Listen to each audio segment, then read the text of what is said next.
Hello YouTube, and welcome to another Zen in the Art of Miniature Painting video. And today's video is just a quick one on the haul that I made at Warfare today, which is the wargaming show that happens in Reading.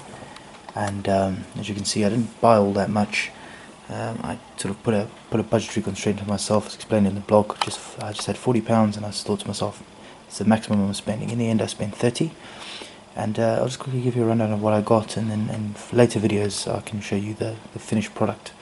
So as you can see here, there's two sets of these are haystacks, resin haystacks from Warbases. That's where I spent most of my money, to be honest. £8 for the back, £5 for the front, small and large. They're not all the same, they're actually various sizes and different shapes. Then I got also from Warbases in these nice blisters. I got some geese to add to my farmyard critters for various table scatter terrain. Some ducks which float on a pond, so they've got no feet on, obviously. And then I got some chickens as well for £2, and the prices are, well, they're reasonable. I think some chickens are, again, just useful to kind of populate the table.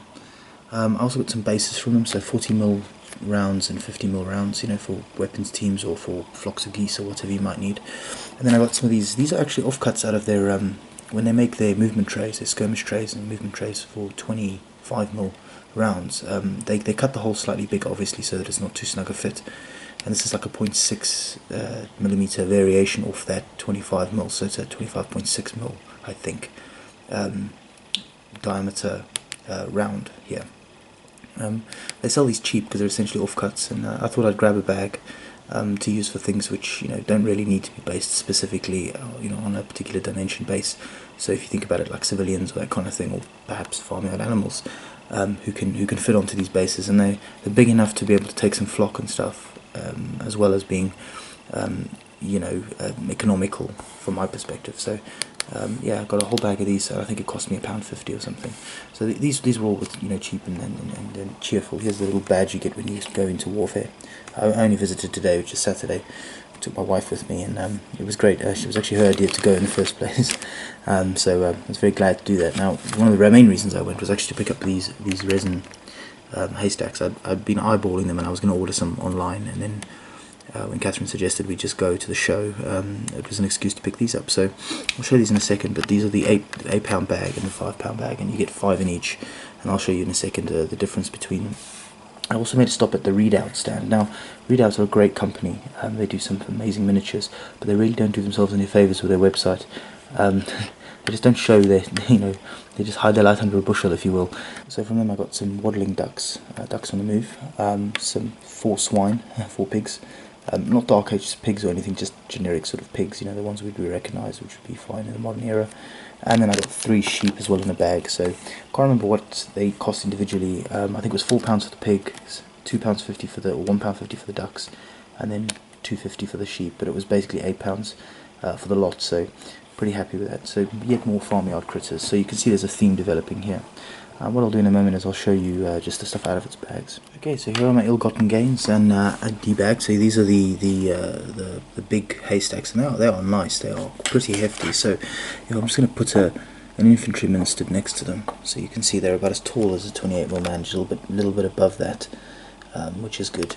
So you can just imagine this fella, advancing through a field that's been harvested, and that should be nice.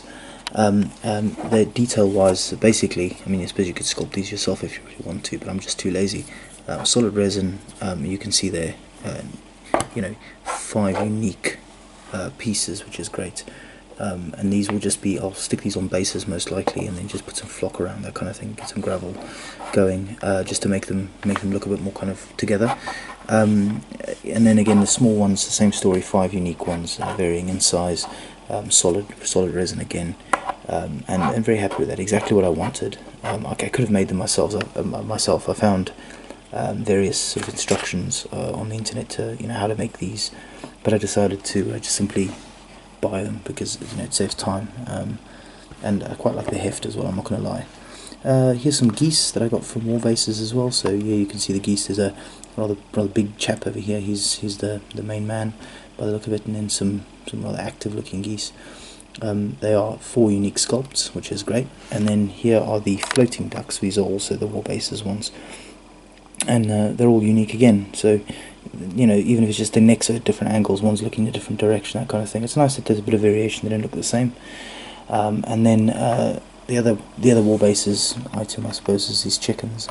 Now they start with, there's two of a kind with the hens, two of a kind with the hens, and then finally there's a rooster here. So you can just imagine this as little tiny, you know, using perhaps one of these bases here, just stick them, you know, as a little kind of flock of chickens on the base, and they should be good to go.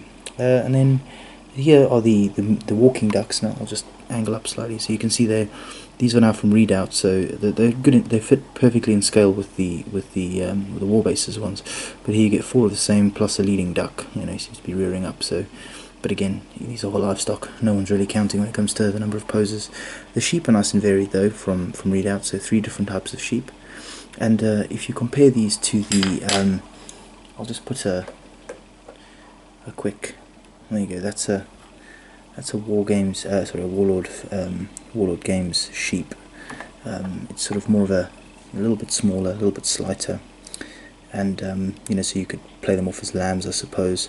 But yeah, it's, you know, it's nice to have variation. Again, it's never a bad thing when it comes to this sort of thing. And then the pigs, finally, from Redoubt as well. 4 of the same. You know they're the same because all of the same ears, sort of left ear flipped forward and the right ear drooping down. And again, these will probably be individually based because, you know, you can stick them wherever you want and they'll fit in anywhere, whether it's the Dark Ages, medieval period, or Ancients, or more modern period. And they can live in a little enclosure, that kind of thing. So for instance, if you imagine, you know, taking this enclosure and sticking a couple of pigs inside there on bases, as long as they're based in a similar fashion, they should fit in neatly there, and they'll look good.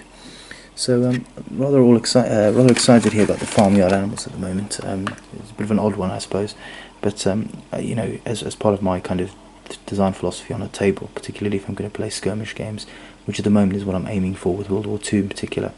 I just want to populate my tables in the countryside anyway with as much kind of detritus as possible, whether that's civilians or you know, livestock and stuff, just to give the table a bit of flavour and granularity, rather than it just being a kind of green landscape, maybe with a farmhouse or something like that. You know, just try and give everything a bit of dimension. So to that end, you know, you can imagine, you know, a barn like this. This is an in progress barn. You know, ramshackle barn like this, and then you can have an animal enclosure, and maybe a sort of cut field, you know, and you can just imagine troops manoeuvring around this kind of thing. They look rather grand, I think, in the end. But what I'll do next is when everything's painted up, I'll do a little bit of a showcase, I think, and just kind of show you the finished product and, you know, how these things look when they're painted up, especially the haystacks, and hopefully it'll all come off nicely. So thanks for watching, and I'll catch you in the next one. Cheers.